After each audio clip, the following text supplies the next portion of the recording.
Sobat Minimal, kita berjumpa lagi.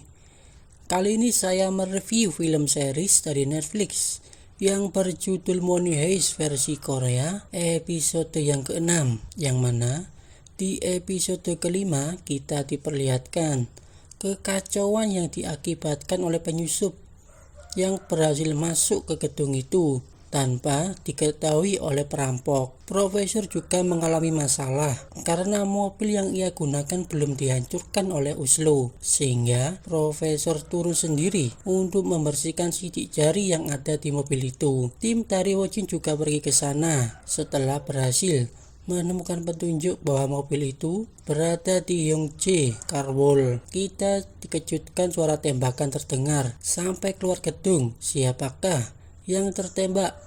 Apakah Tokyo atau pihak sang agen? Kita saksikan bersama di dalam episode ke-6 ini. Oke guys, langsung saja kita review filmnya. Money Heist Korea episode ke-6. Kita diperlihatkan flashback sang profesor.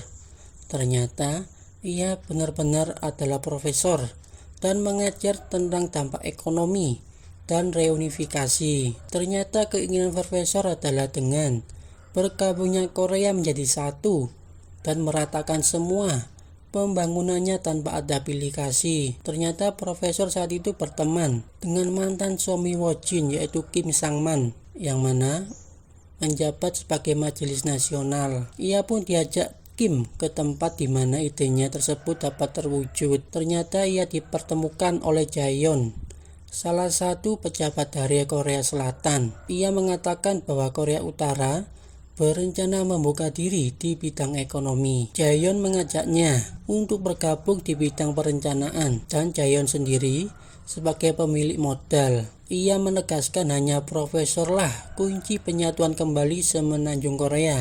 Ia pun setuju bergabung dengannya. Aksi kejar-kejaran antara polisi dan profesor berlangsung seru.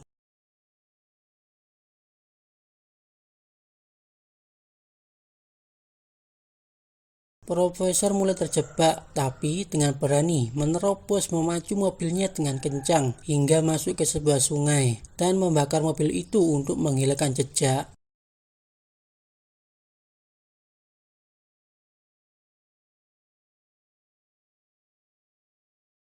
Ternyata sang agenlah yang tertembak.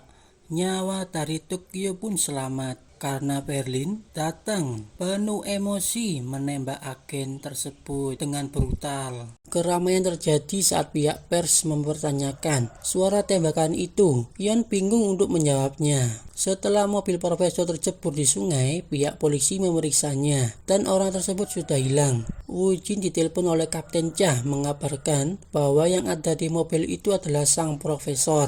Profesor susah payah berhasil menyelamatkan diri dari kejaran polisi. Para keluarga sandera panik berkumpul di dekat gedung itu guna untuk mengetahui kabar terbaru selanjutnya. Politisi Kim menjelaskan bahwa mereka itu teroris yang mengancam perdamaian semenanjung Korea dan tidak ada gunanya untuk melanjutkan negosiasi. Situasi menjadi kacau. Wojin marah karena Kapten Cha salah mengambil tindakan tanpa sepengetahuannya dan membiarkan agen penyusup itu mati. Ternyata yang dituduhkan petinggi Kapten Cha salah. Wojin bukanlah mata-mata perampok itu. Akhirnya mereka bersatu lagi menjadi tim. Wojin berkesimpulan para perampok tidak berkeinginan membunuh sanderanya untuk meningkatkan opini publik. Dan Wojin mempunyai ide untuk memulihkan kepercayaannya publik lagi dengan masuk ke gedung itu. Untung profesor datang dan mendengarkan apa yang mereka bicarakan. Tokyo di sini merasa sedih dan bersalah atas ketidakbecusannya memimpin kelompoknya. Akhirnya profesor menelepon. Tokyo menyarankan Berlinlah yang menjadi pemimpin lagi. Ia merasa tidak sanggup untuk mengurus semuanya. Tapi Berlin masih menginginkan Tokyo memimpin. Tiba-tiba Wojin menelpon profesor untuk menanyakan suara tembakan yang terjadi. Profesor pun menjawab bahwa ia tidak akan membunuh para sandera dan suara itu hanya latihan saja. Wojin menginginkan keinginan publik dan pemerintah, yaitu dengan masuk ke sana bersama kameramen, menyiarkan secara langsung guna memastikan bahwa mereka tidak membunuh salah satu sandera. Profesor pun mengizinkannya ia masuk pada saat siang hari, waktu persediaan makanan masuk.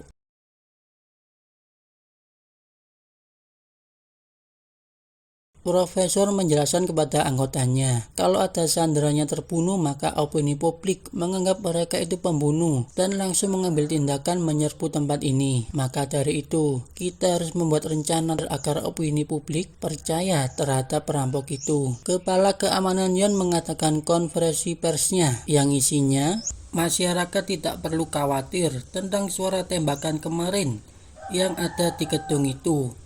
Karena perampok sudah berjanji tidak membunuh para sandera dan ia menugaskan Wojin masuk ke gedung itu guna memastikan bahwa para sandera selamat dan menyiarkannya secara langsung. Kekecewaan terlihat pada wajah direktur dan Anne karena polisi tersebut gagal atas rencananya. Semua para sandera pun disuruh berkumpul di lobi. Direktur di sini masih kecewa terhadap Misun. Misun sendiri sudah muak atas kekerasan yang dilakukan olehnya. Maka dari itu ia melempar kalung yang diberikan direktur. Untung ada Denver menyelamatkan Misun dari kekerasan direktur. Denver pun mengancam direktur agar menjauhi Misun. Dia memberi pengumuman kepada para sandera bahwa polisi akan datang dan menyiarkan secara langsung tentang keadaan mereka. Akibat suara tembakan kemarin, mereka berasumsi ada yang terbunuh dari para sandera. Tiba-tiba Berlin muncul untuk menakuti mereka agar mereka patuh dan tidak membuat keonaran lagi. Ia pun memperkenalkan identitas aslinya kepada para sandera. Anne masih keras kepala merencanakan sesuatu kepada wakil direktur guna memberitahu pihak polisi bahwa benar ada orang yang terbunuh.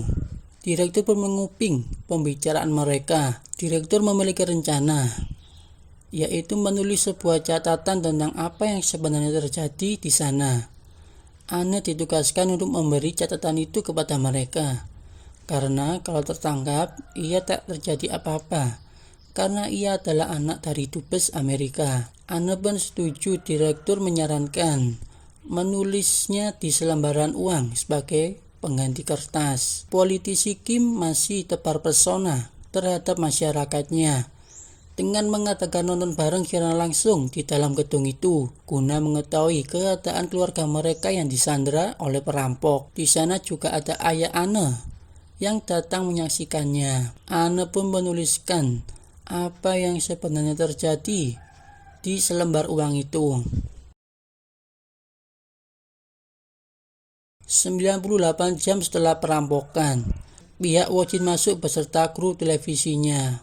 Ia dikejutkan Berlin tanpa penutup wajahnya. Ia menyuruhnya masuk, tak disangka profesor datang ke tempat nonton bareng itu. Berlin menunjukkan satu persatu para sandera. Yang pertama adalah Direktur Min. Setelah itu mereka bergantian untuk memberi kabar bahwa masih hidup. Wojin menanyakan setiap sandera tentang suara tembakan kemarin dan apakah ada yang terbunuh. Para sandera kompak menjawabnya tidak ada. Saat tiba giliran Anne mulai dengan aktingnya pura-pura sedih dan mencoba memberikan kertas itu kepada Wojin saat mendatanginya. Tokyo yang tahu langsung menghentikan aksi Anne.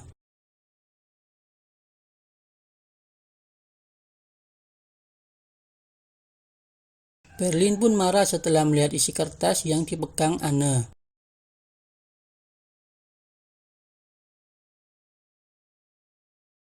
Wojin menyarankan agar semua sandera diperlihatkan agar tidak memakan waktu banyak. Berlin setuju dan menunjukkan semua para sanderanya. Wojin mengambil sebuah kertas dan ternyata berisi list dari semua sandera yang ada di gedung itu. Ia akan memeriksa namanya satu persatu. Inilah jebakan dari pihak Wojin, yaitu nama Pak Chul-woo yang didaftarkan sebagai nama sandera, padahal ia adalah agen khusus yang tertembak. Adu mulut terjadi di antara Berlin dan Wojin bahwa nama orang itu tidak ada. Wojin langsung menanyakan kembali kepada para sandera Jawab mereka tetap tidak ada. Tapi Anne dengan berani mengatakan bahwa ia melihatnya kemarin dan menghampiri Wojin. Terjadilah kekacauan di sini. Wojin menuduh para perampok telah membunuhnya dan melanggar janji. Ia meminta membebaskan murid sekolah terlebih dahulu, guna tidak terjadi skenario terburuk, yaitu para militer menyerbu tempat ini. Berlin dengan cerdik memutarbalikkan kebohongan Wojin bahwa Wojin membebaskan murid sekolah karena ada anak dubes Amerika di sana. Setelah itu mereka diserang oleh pihak militer. Anne dengan berani menjawabnya akan tinggal di gedung ini dan membiarkan murid-murid lainnya pergi. Berlin mengatakan bahwa ia akan membuktikan siapa yang berbohong. Tiba-tiba kita dikejutkan Berlin mendatangkan Julwo yang dikabarkan tertembak. Ternyata saat Berlin menembaknya dengan brutal hanya mengenai baju anti pelurunya sehingga ia masih hidup. Tiba-tiba profesor menyerahkan sebuah amplop berisi flash disk kepada salah satu mobil televisi.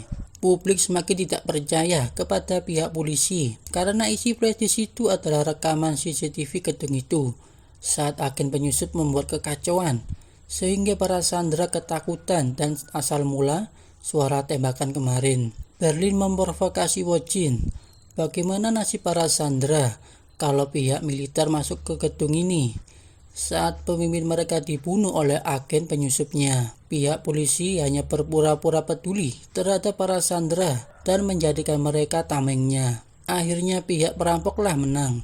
Polisi di sini dibuat malu dan tak berdaya. Opini publik semakin percaya ke pihak perampok. Tiba-tiba Moskow datang memberi kabar bahagia bahwa terowongannya sudah bisa digali karena bagian tanahnya sudah muncul. Nairobi juga memberi kabar gembiranya, yaitu dalam 3 hari mereka akan keluar dari gedung itu karena uang yang dicetak hampir selesai.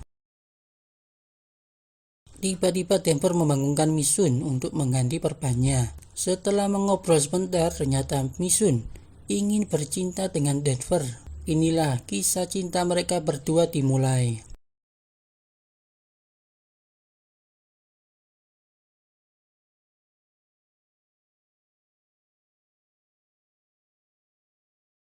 Berlin menyuntikkan obatnya karena penyakit gemeternya kambuh.